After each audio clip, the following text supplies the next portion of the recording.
You guys just saw what happens when Joel Embiid has space to go to work. Let's talk about it.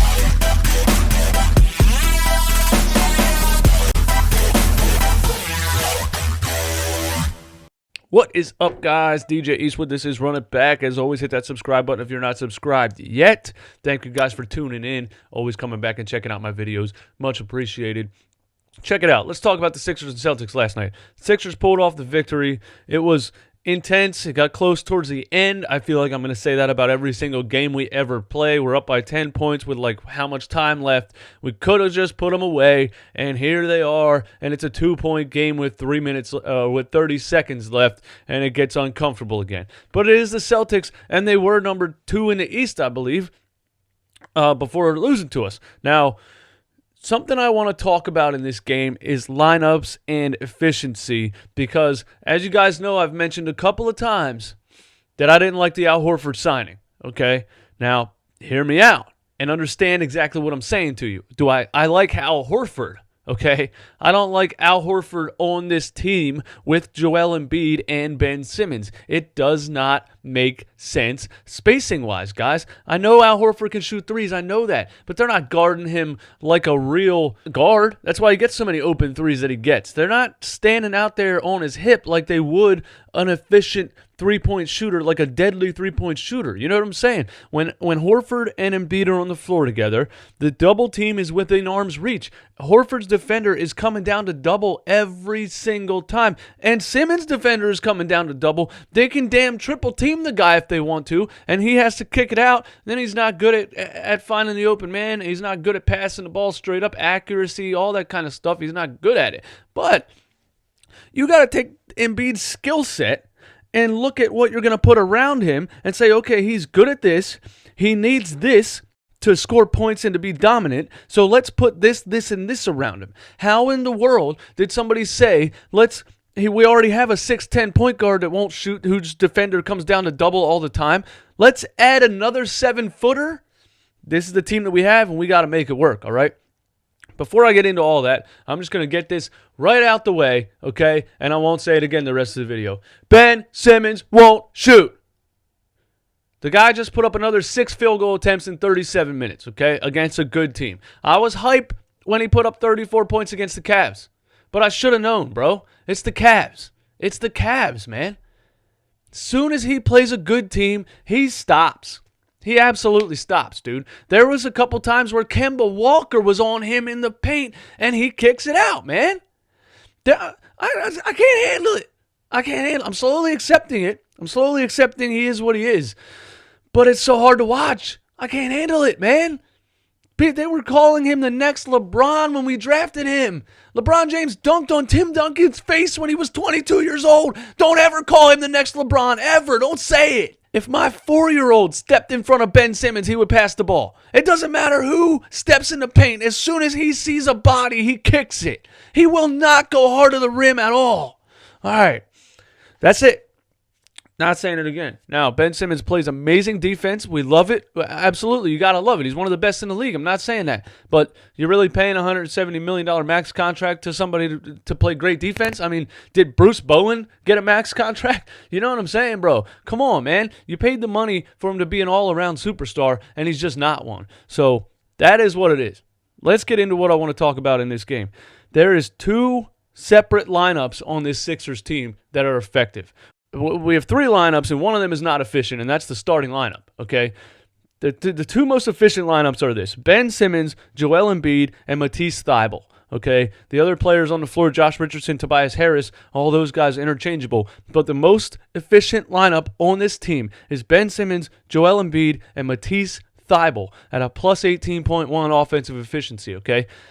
The second most efficient, actually it's tied for first, Ben Simmons, Al Horford, and Matisse Thybulle at a plus 18.1. So what does that say to you? It says to you that Joel Embiid and Al Horford are less efficient on the floor together, okay? Ben Simmons, Al Horford, and Embiid, all 3 on the floor together, is a plus 13.7. That's almost 5 points less. You understand what I'm saying? It's all about spacing. This is why I said Al Horford needs to come off the bench. Not because Al Horford's not good enough to start, but it's the spacing, man. You can't play them all three together. We should have known this when it happened. You got to play Embiid and Simmons. Then you got to bring Horford off the bench. You just can't play Embiid and Horford at the same time. I looked up these stats because I'm seeing this with my own two eyes. I'm seeing it.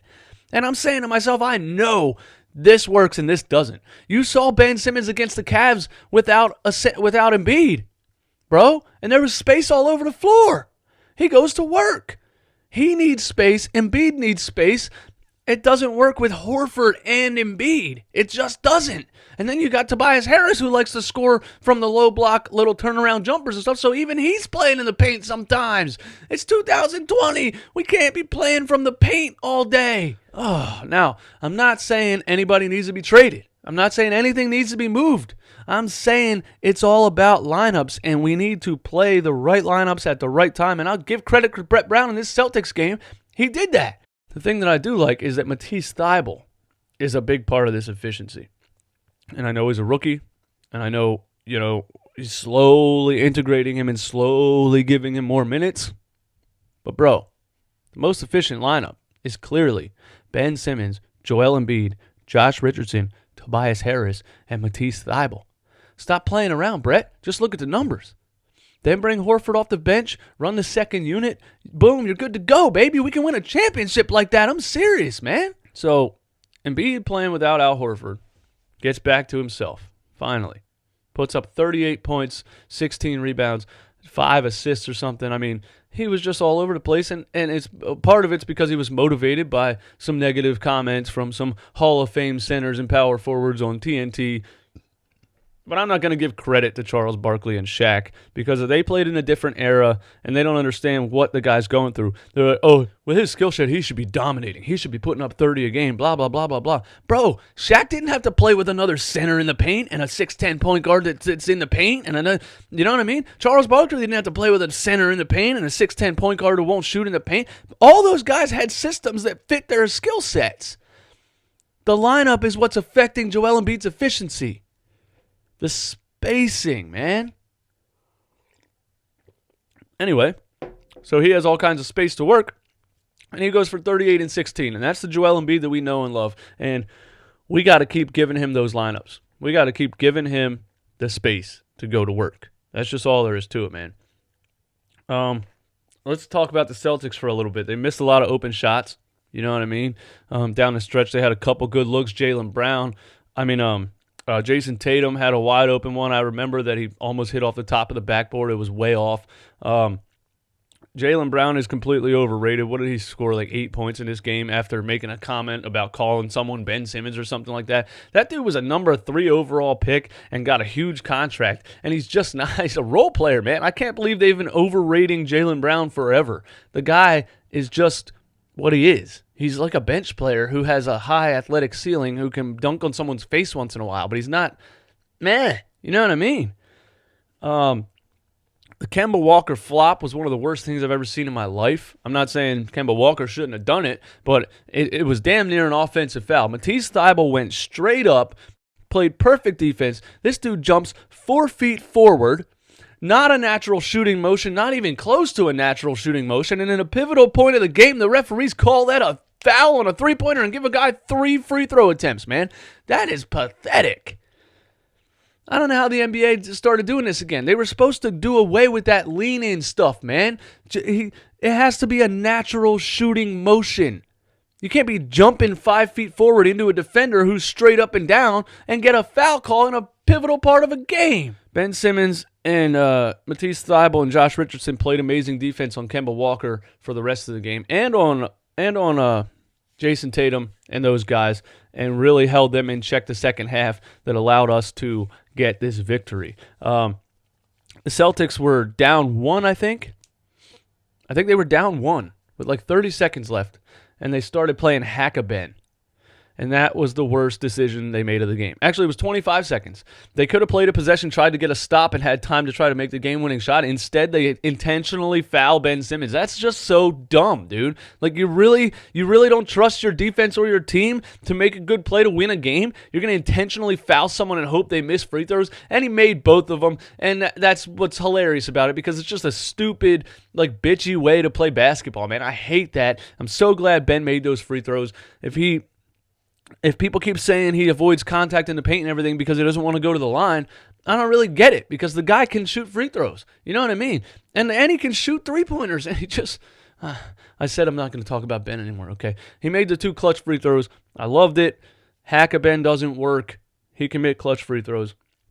Now, can the Sixers win the East? Absolutely. With this lineup. People keep thinking they're going to change something, trade deadline, they're going to trade somebody, they're going to try to bring in another shooter, blah, blah, blah, blah, blah. I'm not seeing it, man. We're holding teams to not a lot of points, man. Like, our defense is playing great. The key is the lineups. Like I said in the beginning, the key to everything is the lineups. If Brett Brown gets the lineups that he wants, knows what's more efficient, knows what to play, when to play it, we can win a championship with this team. Let me know what you guys think in the comments.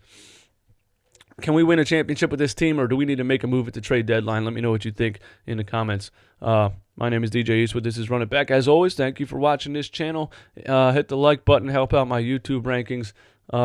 Leave a comment, hit subscribe if you're not subscribed yet. I'm a little bit tired, hungover, so I don't have a lot of energy for this video. I apologize. Yeah, let me know what you think, man. You guys have a good day. Peace.